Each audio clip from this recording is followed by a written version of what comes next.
With 1,200 guests required in just 3 years, Mel's World had one of the largest guest requirements in the original Rollercoaster Tycoon. But in RCT Classic, you'll have already completed 3 Monkeys and Crazy Castle by the time you load up Mel's World. There's a few things in your favour here, not least the 324 guests already in your park, meaning you actually need fewer than 900 new guests in your 3 years. But to help you along the way, here's my top tips. Start with some basic housekeeping. You already have 4 attractions, including 2 popular, profitable and well-built roller coasters. But there are a few issues in the park you might want to resolve before you get into the meat of your scenario play. First off, ride prices are a little low for those coasters, especially Quiver, which has over 6 excitement but only a £3 entry fee. If you use Shotty Steve's ride price calculator, as this is a new ride, you could actually charge as much as $15.80 for the first 5 months. And even by the end of the scenario, no guests would complain about a $9.80 charge. You could also add an on-ride photo section to Frightmare to further boost your revenue. Next, guests are hungry. We have 1 burger bar close to the 2 thrill rides, but it's worth adding another near to Flightmare, and raise the price of both. Your only toilets are near Quiver, so another block near to Flightmare will prevent that from becoming an issue. Thirdly, paths are not clean. Hire additional handymen and give them appropriate work zones. And we need a second mechanic.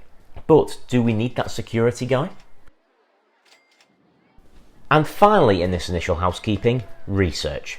We have a reasonable selection of rides to choose from, but we'll need plenty more to fill this big park. So set research to maximum and decide your priorities. Will you want more transport options, for example, or is a steam train enough? Do you want any scenery, or will rides be your sole focus? You have 2 coasters and 2 thrill rides to begin with, so a couple of gentle rides would be a good place to start before you get carried away with coaster construction. 4 rides is a reasonable start, but aim for 7 or 8 to give yourself an early boost on guests, and therefore see your revenue rise quickly to help fund those bigger constructions later on. And you will need some bigger constructions later on. In fact, you'll need several new coasters to hit the 1,200 guests target. I'd suggest a cheap one at first to assist Quiver and Flightmare in getting the revenue rolling in, so you'll have more funds for the bigger coasters later on. I added Mango Muncher from the Junior Coaster build menu. Finally, the park has a huge amount of space, and plenty of it is fairly flat. That means you can be creative and have fun building some big new rides that will attract plenty of guests and allow you the freedom to be creative and hone your coaster building skills. In addition to the 2 coasters you begin with, an additional 5 or 6 coasters should see you hit the goal without too many problems.